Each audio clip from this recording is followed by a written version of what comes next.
Hello, hi everyone, and welcome to our reward hour for May.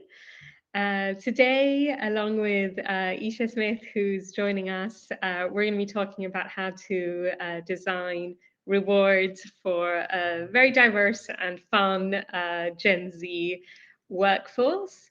Like always, we hope it'll be informal. I'll do some webinar admin after Isha, your introduction. Sounds good. Thanks, Vaso. And thanks, Rabia Reward Hour, for having me. Hi to everyone who's joining. I am Isha Smith. I'm the Global VP of Total Rewards at SoundCloud. For anyone who doesn't know SoundCloud, we're a music company with our mission being finding new emerging creators and connecting them to fans. So it's really a music community wherein we've got a listening platform, much like Spotify, where you can come in and tune into the biggest collection of music. So for any of the other players who say they've got the biggest collection, that's not true. We've got it all. So if you're not listening, do join us. But on the other side, we also have creator tools that we use as, SaaS, software as service, for our emerging creators. It's an interesting mix of engineers, tech folks, and your regular support services, as well as entertainment music world. In my role of Total Rewards, I look after compensation, benefits, stock options, but also learning and development, performance management, employee engagement, and people analytics. So it's a little twist on your Yeah. regular reward role, which is fascinating to me and very fun to work in. Fantastic. Well, welcome, Isha. We're really happy to welcome you. And it definitely sounds like a meaty, broad role that you have that I think will bring a really interesting perspective to this conversation. And for whoever's joined recently, if you don't know me, I'm Vaso. I'm the Chief People Officer here at Ravio. Ravio aims to make compensation work for everyone. And this hour is meant to host reward professionals and HR professionals, and to be honest, whoever would like to join on interesting topics to do with compensation. So today we'll be talking about how to design a reward for a diverse and Gen Z workforce. Folks can drop questions in the little tab on, for me, it's on the right-hand side of my screen. And you can also use the chat functionality if that works better, up to you. I'll try and take questions as we go along if it's appropriate. Otherwise, we'll take them at the end, and also happy to follow up after the webinar. And I don't know, Isha, if you're open to being connected with on LinkedIn or whatever. Yeah, absolutely. Open to folks hitting me up on LinkedIn. Super. Great. We'll also have a couple of polls. I think that's a really fun way to get everyone's input into the conversation. So do look out for those. Great. So with that in mind, let's set the scene a little bit around how, modern research shows that employees have different expectations around meaningful work and meaningful comp packages, particularly among younger generations that are entering the workforce, and certainly relative to, I always talk about sort of my parents' generation and what they sort of expected from their workforce, their work. You sort of have a job and you work there and then you retire and that's it. And if you leave sooner, then, something didn't quite go right? The longer you stay, the better it is. Exactly. It's problematic. Like, Yeah. why did you not retire in the same place that you started your first job in? So yeah, I mean, how have you seen, Isha, workplace priorities sort of shift across the generations, I guess, that we're working with in your career? I mean, much like you know, I'm going to start with what I grew up as a child as well. So I grew up in India, and it was very similar to what you described, where Yeah. folks worked in the same organization, often for a long period. Moving jobs was seen as this big event that, oh, you know, it's a life event that you're going to change a job. To moving to sort of 2012 to 2013, when I started working, my first benefits and reward role was at a private hospital group. It was a FTSE 250 company in the UK. Yeah. And being that it was a hospital group, you know, you can imagine the sort of employees that were there and their expectations. So benefits were more focused on healthcare, because that is, of course, what the company stood for. And that was a very important pillar. But the second aspect was also pensions. And around that time, auto enrollment had come in. So there was a lot of education on pensions, on your deferred periods, how you could use your lifetime allowances, the things you could do with them, pension freedoms, and all of that. So that was a big landscape in which I started my career.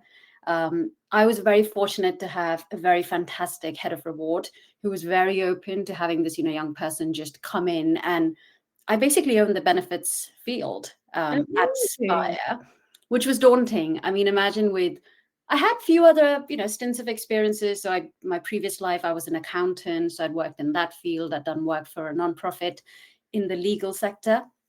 But to take ownership of the benefits piece um, was a dual-edged sword for me, because on the one hand, I was learning at great pace. Mm-hmm. On the other hand, I was trying to reconcile what I saw as important benefits from a fresh pair of eyes with what the organization saw or thought it saw. Couple that with the third perspective, which is what the employees wanted, because that is the classic conundrum, which has been sort of the constant factor in my career. And I'm assuming a lot of people who've tuned in here will also agree that there is a disconnect between what employers think are valuable benefits and what employees receive them as being valuable benefits. So that was really interesting. And the change was very much in this terms of cost of living rising. Mm-hmm.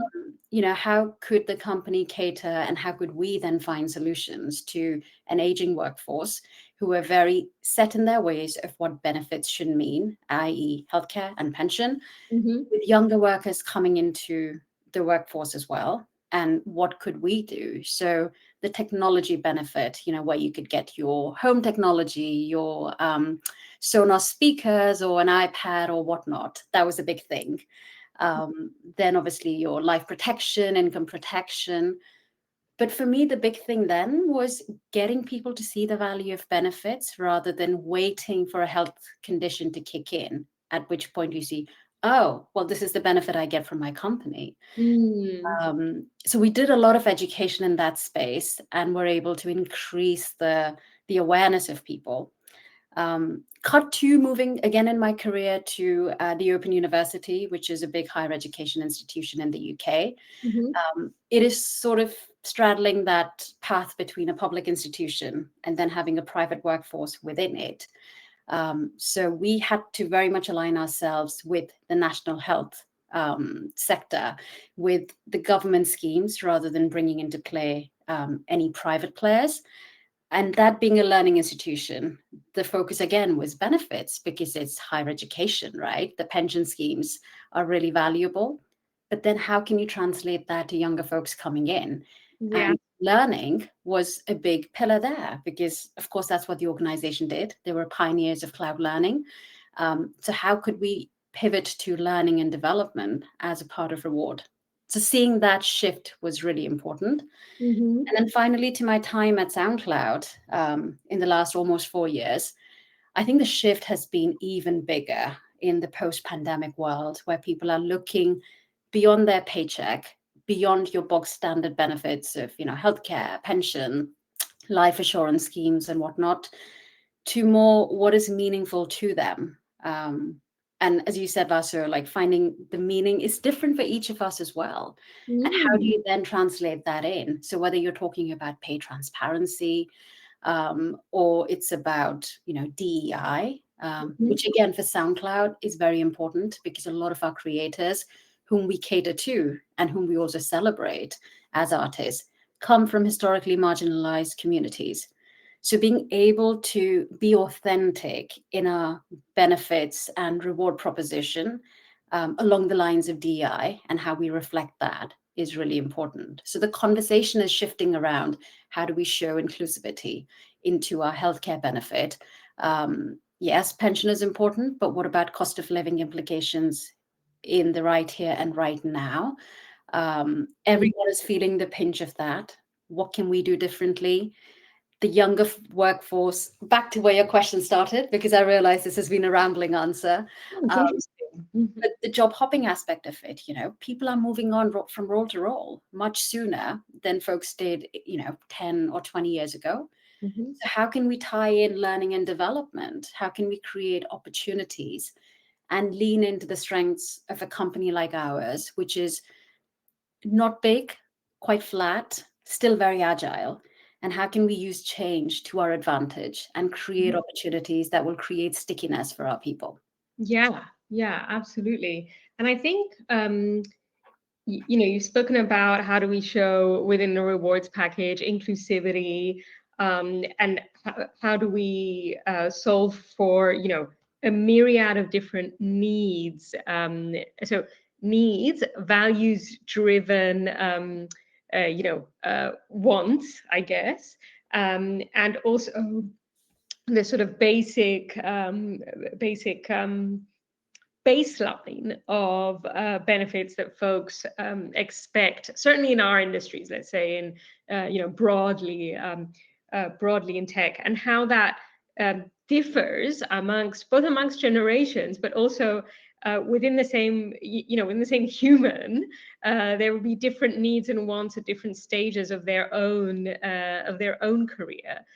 So while earlier in my career, I may have actually more valued, say, annual leave days. Later on, and specifically, like now, it might be the case that financial benefits such as a strong pension provision or a strong healthcare provision is more important to me now. So it's sort of changes both between generations, but also between each person as they evolve and their own needs evolve as well. But could you sort of pinpoint at all any non-monetary factors that seem more and more important to younger workers today? So you mentioned, for example, inclusivity, something that you see specifically in SoundCloud, given the nature of your work. Is there anything else that sort of comes up as a trend? I think particularly in the younger workforce, I'm seeing the need for autonomy more and more. Gen Z is not afraid to say things their way and ask for it, which is a big transition I've seen over my career. The pay equality and transparency piece, I see that almost as a benefit, in the sense of it dovetails into a couple of different things. People want to know because that speaks to their values. They want that transparency. When we were talking about this chat as well, we were talking about the ways in which people receive their information on pay transparency. So if someone is getting it through TikTok, for example, on Salary Transparency Street, or someone is picking something up from an influencer's perspective of what they see just walking on the street, chatting to someone, it is really important for us to set the context for that in terms of what it means at the organization and what it means at a macro level. And I think tying those things to benefits and to the reward offering, I think, is becoming really important. But going back to the point of sort of DI as well, certainly for us, we found ensuring that tie into our benefits. So I'm going to use an example of our family forming and fertility benefit.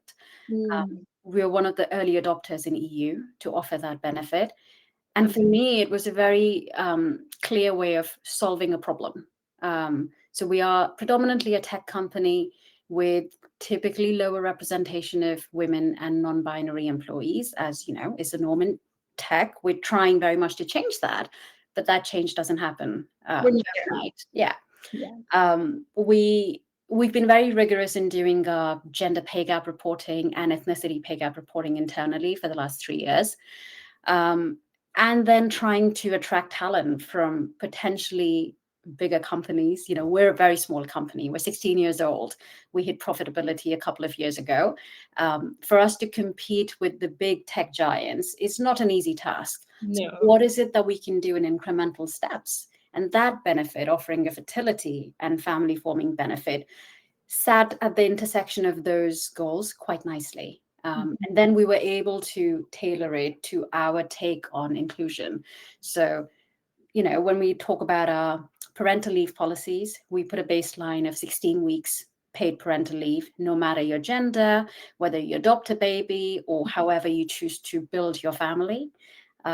That ties into fertility policy as well. So it is agnostic of any gender or, you know, again, the means that you go about doing those things. That's fantastic. And, you know, we see the value of that, of these kinds of sort of thoughtful benefits offered to employees, like sort of coming in through our data as well.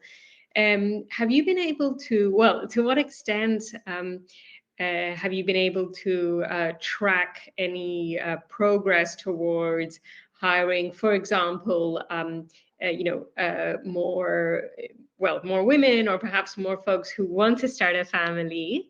Because you said it's sort of irrespective of how that family is formed, or are you too early in the journey to be able to talk about that? So it's a yes and no kind of an answer. We're almost 3 years into that. We're predominantly also a very young company. So the average clouder, as we call ourselves internally, is 33-year-old. So yes, you expect, you know, people around that age wanting to start a family, but we also recognize that not everyone wants to do that. Sure. So our focus is very much offering what we can to whoever it benefits. And so we don't necessarily have goals of tracking that piece and that usage, because we expect it's going to be slightly lower. And that, again, is the norm. When you speak to these providers, the actual take up is pretty low, like, you know, 2%, 3% maybe. The way in which we track our progress, so I'll go into a few specifics. So one is gender representation.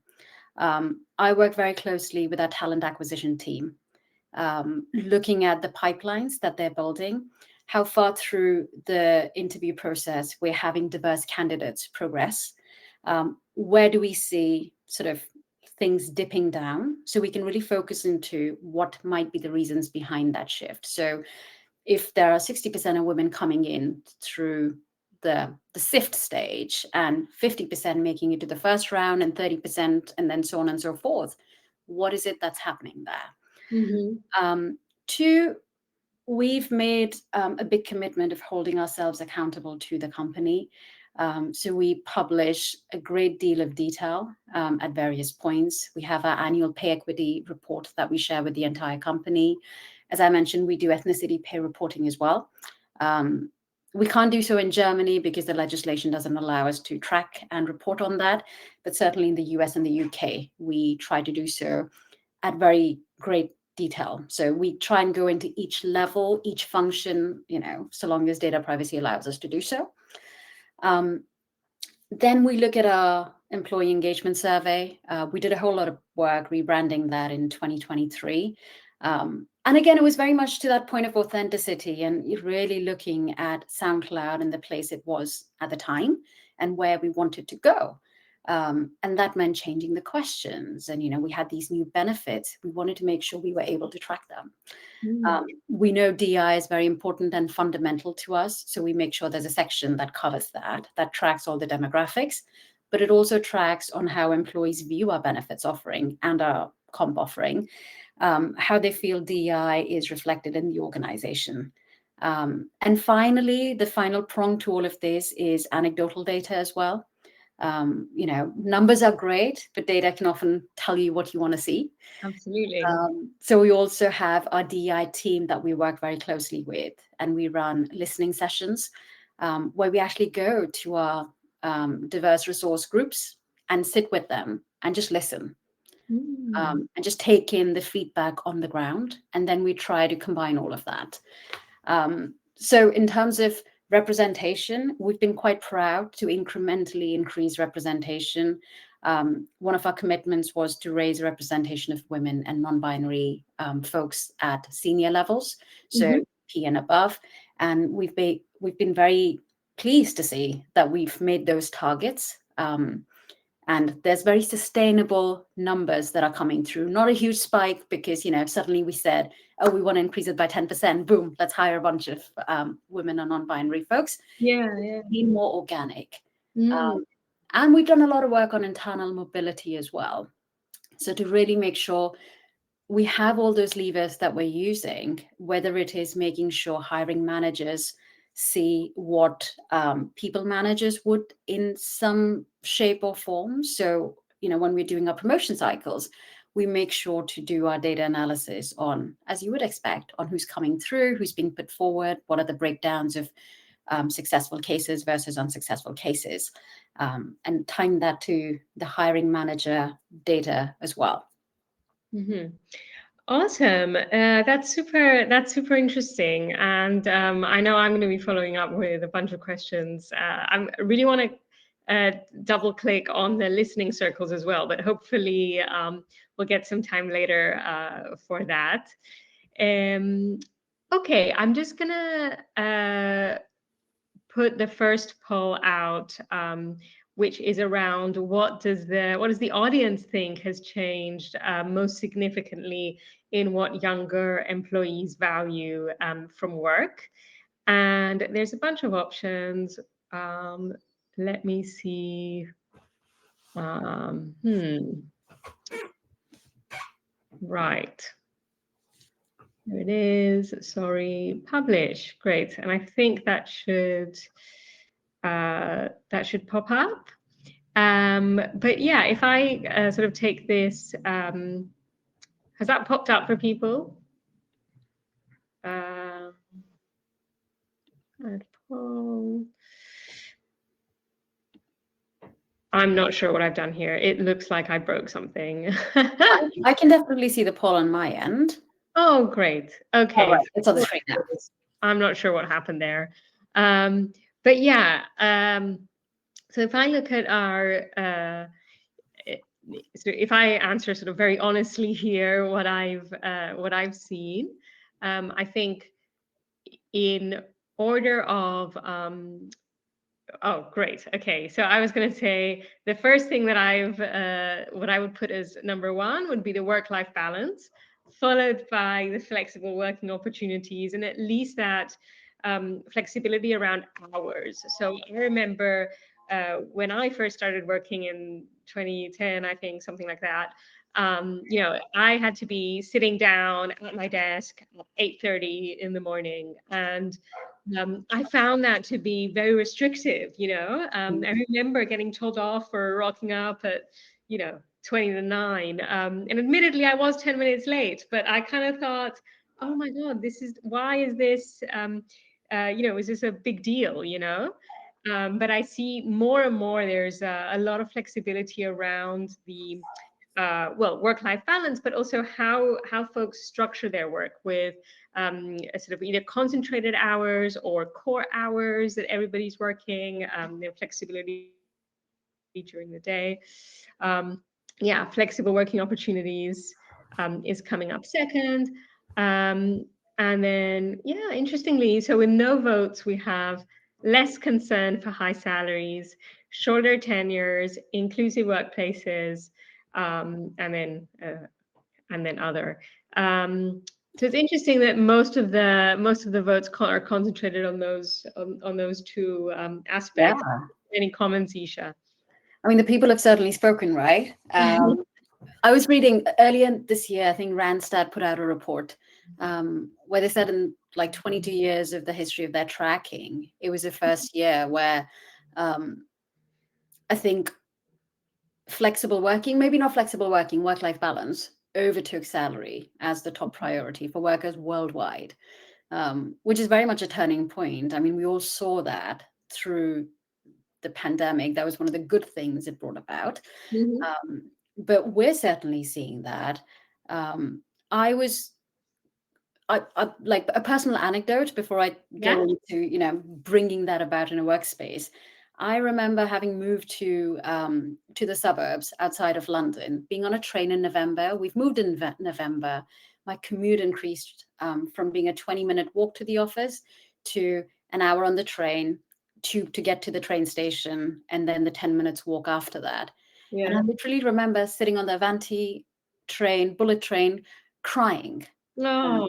just thinking, I'm so tired. This is 8:30. I'm cold. It's been a busy period. Why couldn't I just work at home? I'm carrying my laptop that I need to dock into my workstation every single day. Yeah.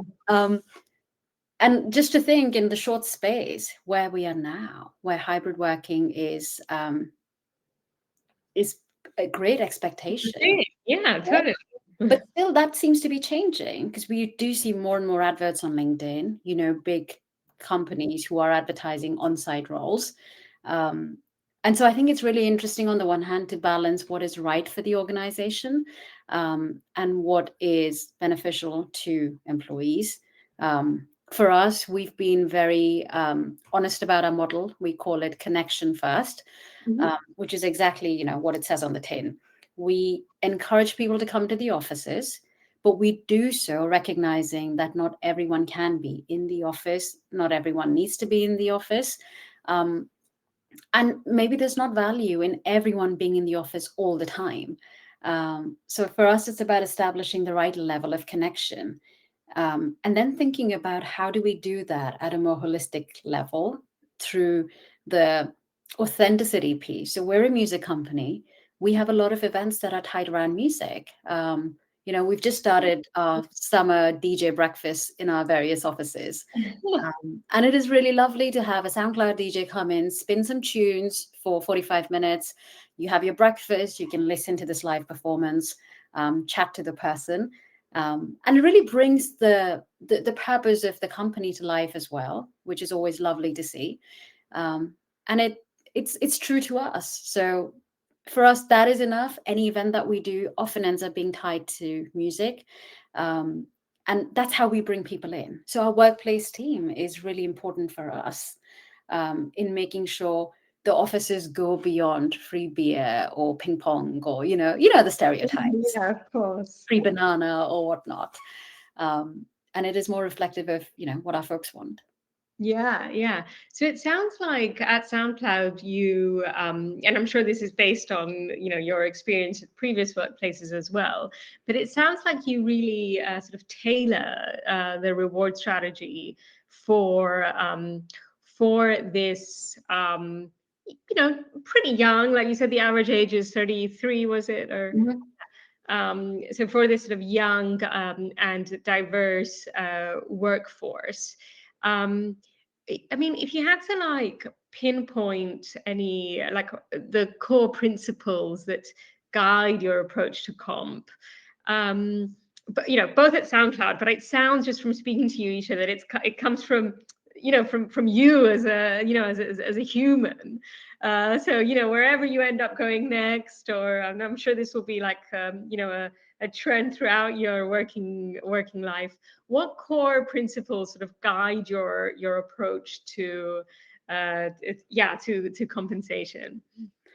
Firstly, I'm going to be very honest in saying, before I was in a place of taking decisions, I was fortunate enough to be in teams who were typically the first reward teams for that organization.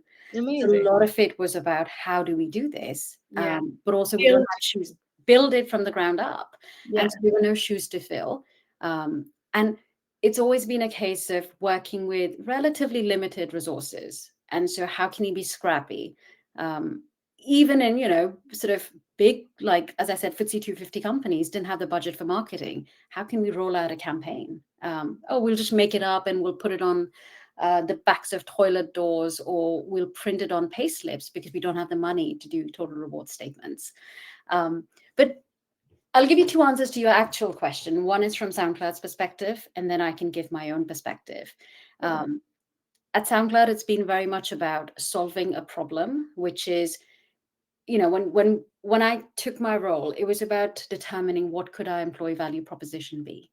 We're a very small company, small footprint in terms of resources, employees, finances, all of that, but a big footprint in terms of brand recognition, and therefore the expectation that comes from potential employees, candidates that we're trying to woo.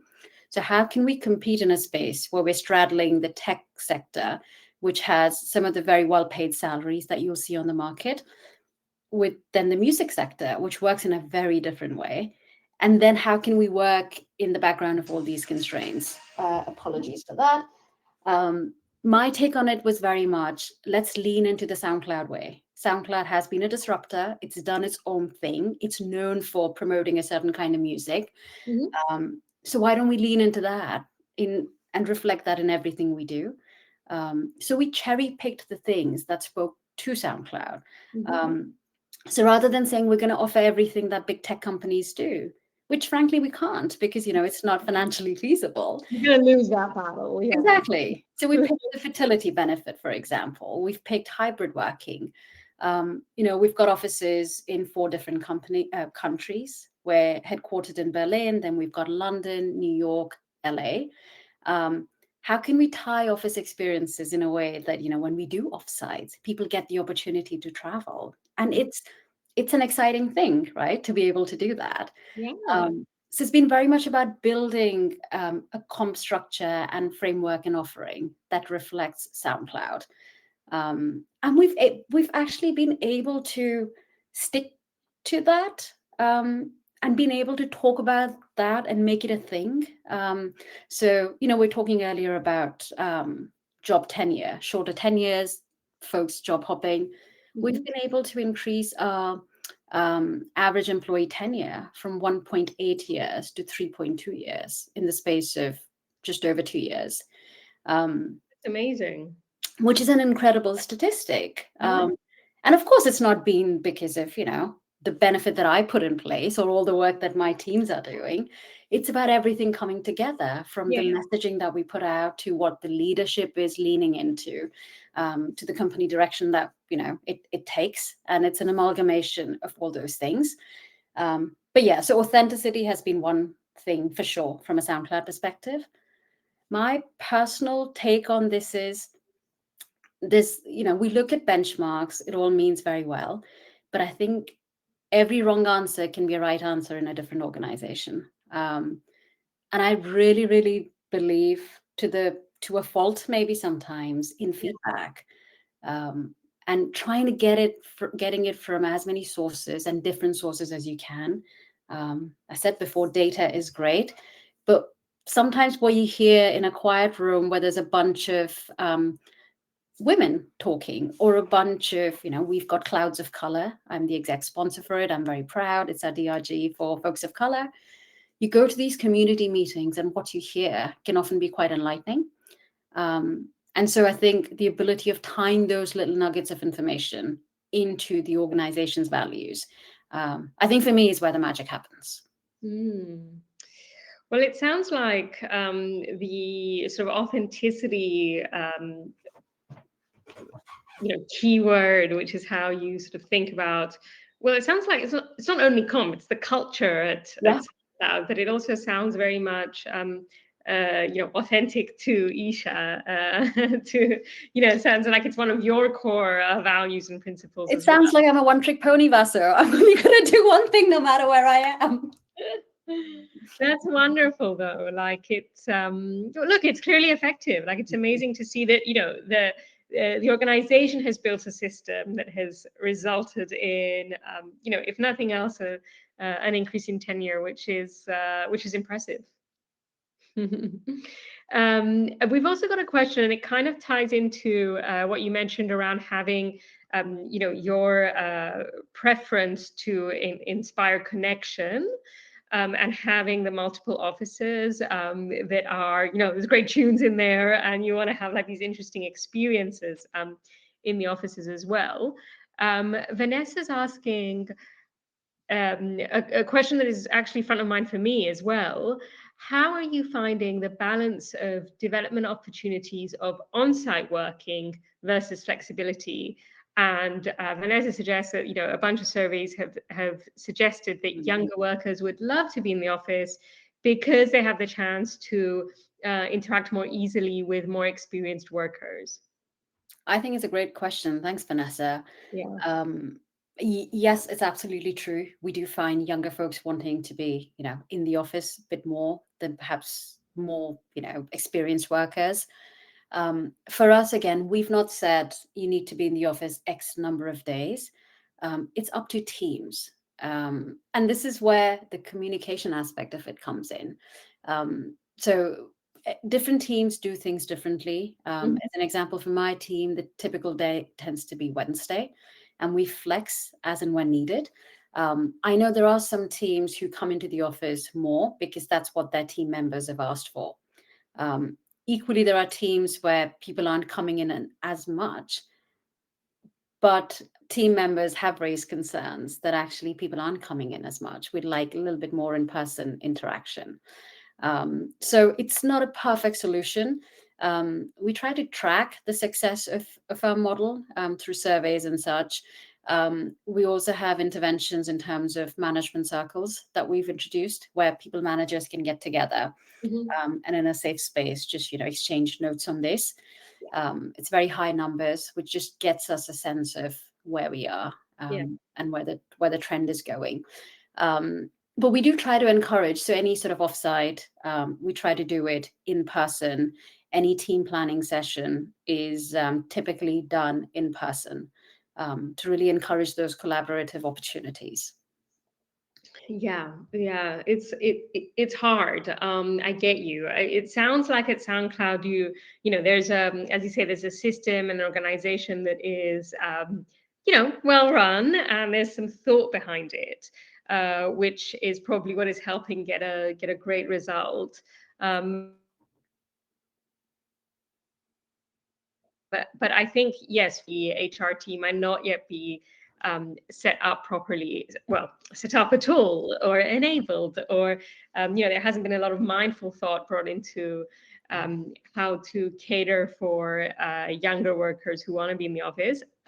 I see, I get the problem. There is it's difficult. There's more friction in asking your manager a question that you're stuck on if Yeah, you have to sort of Slack huddle them or put a hangout into their calendar. And especially as a younger member of the workforce, you might feel awkward, or, you don't want to seem silly, versus sort of, telling the person who sits next to you, hey, can I ask you a question? yeah, So I think there's still a big opportunity there.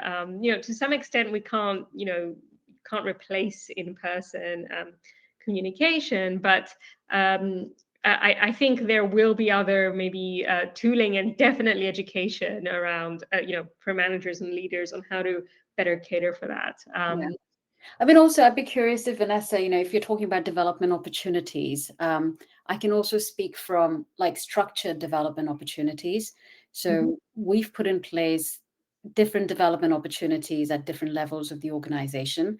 So whether it is coaching for new managers or coaching for established managers, we are trying more and more to do those in cohorts to again create that connection Yeah. rather than have an individual learning path, which sometimes you just get a bit desensitized to that. And I'm hoping AI is going to give us a lot of those opportunities for that hyper personalization and filling that gap between connection and working asynchronously. Yeah, definitely.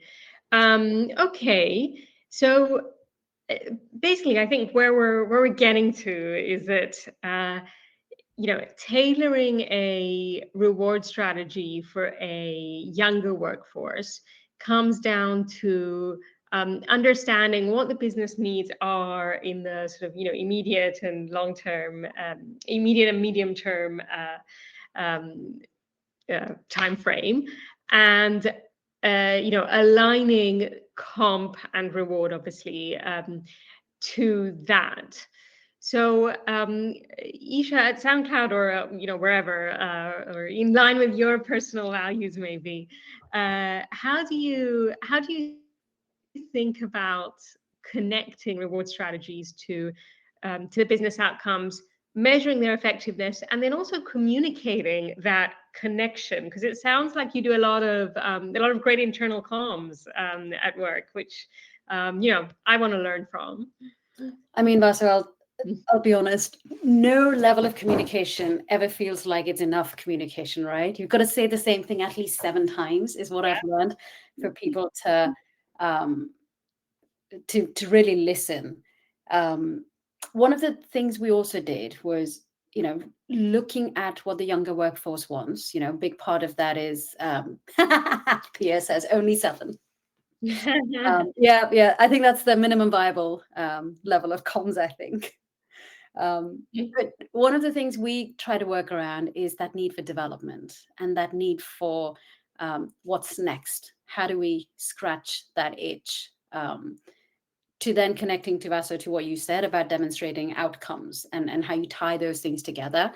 So one of our big projects last year was looking at our performance management framework, which was your bog standard 3 ratings: needs improvement, meets standards, exceeds standards, evaluation twice a year, 1 score per year that then gets looked at during the comp review process. Mm-hmm. It's a very standard process. What we found was the bulk of our organization fell in the middle category of meeting expectations. We also found that, we are small, agile teams.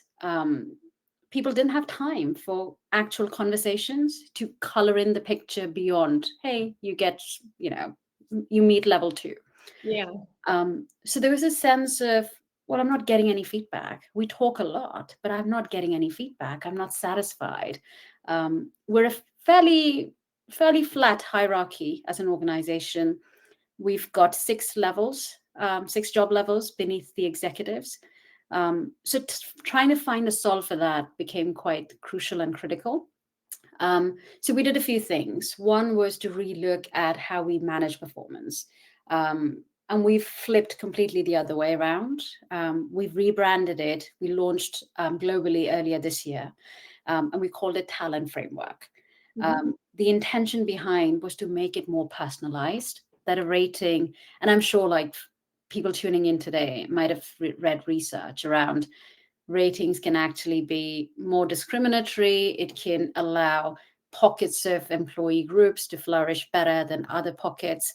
So we really leaned into that and we put ratings behind. So now we have a system which has 3 pillars. One is goals. So in Q1, the idea is you start the year with cascading goals, which start at the very top where the executives share the company-wide goals, the company priorities that everyone is working towards. Now, those goals have nothing to do with me or my work. But I know that what me and my team is doing contributes to that indirectly. So if we're talking about increasing our subscription numbers, I know that we need to reward talent to keep them. We need to incentivize folks to perform better, to meet those targets. We need to maybe look at, bonus and variable incentive frameworks that are going to really meet people where they need us to be. So that's one piece. The second aspect is also clarity. And this goes to the younger workforce piece as well. What do I need to do to get to the next level? Well, if these are your goals, and then these are our job level expectations, it makes it an easier translation to then work out how do I get from here to there and what those things actually mean. It also helps our managers. And so that's one aspect. The second aspect is growth. So we really behind this principle of the growth mindset. We had it already being pushed out in all of our different, learning and development opportunities, but this time we've really committed to it. So Growth Week happens in Q3, which is an opportunity to be very strategic and very focused on an individual's growth. So whether it's me as an IC or my manager, who, by the way, also needs to grow, right? So we've made upward feedback mandatory. We do different activations that focus around growth. We've brought back promotion cycles, which we had taken out, but actually that's meant we've got more structure. And then throughout the year, there's a principle of ongoing feedback. So we've said no once a year conversations, excuse me, We're on this cultural transformation journey of making sure there are no surprises.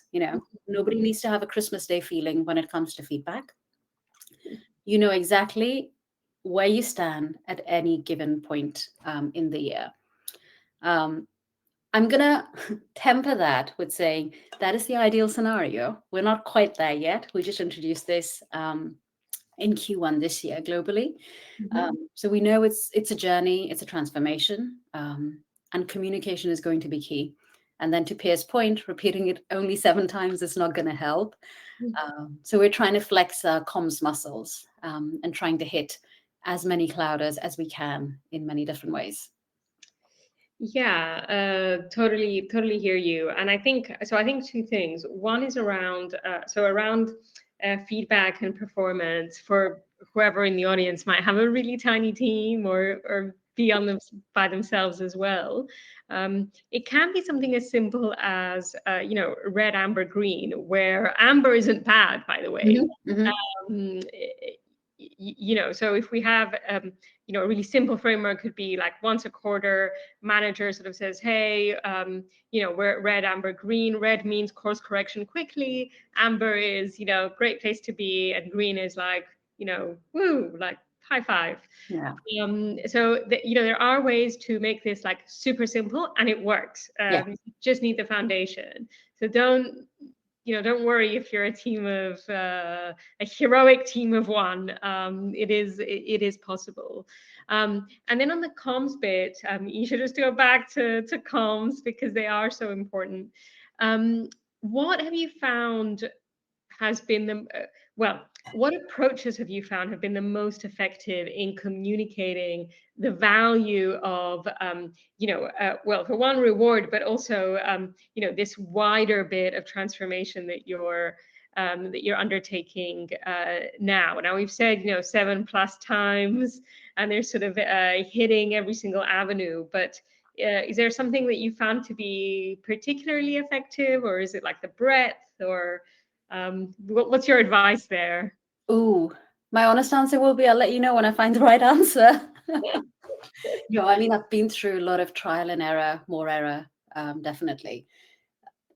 I think one of the things I recognized, we did a lot of transformation, and it was almost getting people to keep up with the pace. Was a bit like, ooh, but this is changing, and then that is changing, and how we do X over here is also changing. So one of the things was we're focusing on change management from the perspective of rolling out trainings that help people cope with that, because the organization itself changed quite a bit in the last 2 years. But more specifically to comms, one thing was repeat. The second thing was consistency. So everything we do, we're trying to focus on connecting it to talent framework. So if we're doing an activation on psychological safety, which is, so why are we doing this? So you can have conversations. Well, why are conversations important? Well, because they're the pillar of our talent framework. Yes. So we're trying to lead with that. Another thing is this feeling of one team, one dream, which we use as a hashtag internally during, to amp up clouders during all hands. But we're really trying to live up to that. So when workplace is doing something, they're not sending a separate email. We're trying to connect it to something that L&D team is also doing. And when the L&D team does something, we're trying to connect something that the DI team is doing. So the email goes out with one message, which is DEI, L&D, workplace. So it keeps connecting those dots. So people hear one thing again and again and again. And the final thing, which I'm hoping is going to be the silver bullet here, is a very strong internal comms team, which I've been grateful for the company to put in place. So I'm going to rely on their strengths. That's amazing, though, to be able to lean on an internal comms team, and whether that's officially called an internal comms team or it's just the marketing team, giving the people team some time. Either of those options are great, but it's amazing to have support from other members of the organization who's also whose job it is to talk to employees are our customers, right? And we want to do right by them. And there's a lot, I think, that we can learn from our allies across the organization. And I definitely think there's something about that drumbeat, so it needs to be a drumbeat that is repeated more and more and more. And and that sort of helps absorb the message in folks' mind. Okay, we've got like one more poll, which I will try to publish and hope doesn't want to break anything. But the question we wanted to ask, and we've only got sort of 9 minutes, so maybe we'll sort of do sort of 4 minutes on this. So which metric do we find the most valuable for measuring the business impact of the comp strategy? So yeah, I mean, I have to be honest, I've never worked somewhere where, compensation hasn't come up as a thing in the in engagement scores. That makes me so happy. As we're launching our engagement survey next week. And as you do, you look at previous results and things, and comp is always a hotspot, right? So it's nice to hear from another HR professional that is not surprising. Yes, exactly. So yeah, we're pretty close at the moment. Give it a bit more around. Yeah, employee engagement scores, internal pay equity stats. Retention rates, I think, is an interesting one because it just depends. Can we, philosophically, can we keep people at an organization by like continuously sort of paying them more or paying them well? I don't know. I don't think anymore that that's the driver. So I've seen folks being paid, fantastically, and still they're ready for a change. People no longer stay at jobs for 20, 30, 40 years until they retire. So I think, certainly in the small number of places that I've worked in, it hasn't been, I would worry about whether retention rates would show, anything well above expected retention. I wouldn't think that it's immediately linked. But yeah, Isha, any comments on the poll results or any thoughts? I'm surprised that offer acceptance rates is 0. But so that's interesting to me.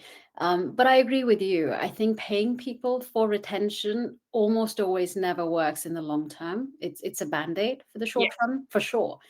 But if someone, if you have to pay someone to leave, that just means they're going to leave just maybe a few months later than they originally intended to.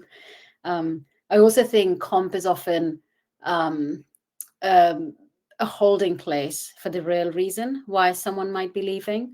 So that's always, yes, people are saying comp as a reason, but what is actually the real reason? Is it because they didn't get development opportunities, or is it because their manager didn't have the hard conversations, so they felt that they were doing really well, but they were not rewarded for it? Or is it because there is genuinely a compensation issue? You're not using the right benchmarks. That can also happen. But in terms of measuring the impact, I agree, engagement scores for sure.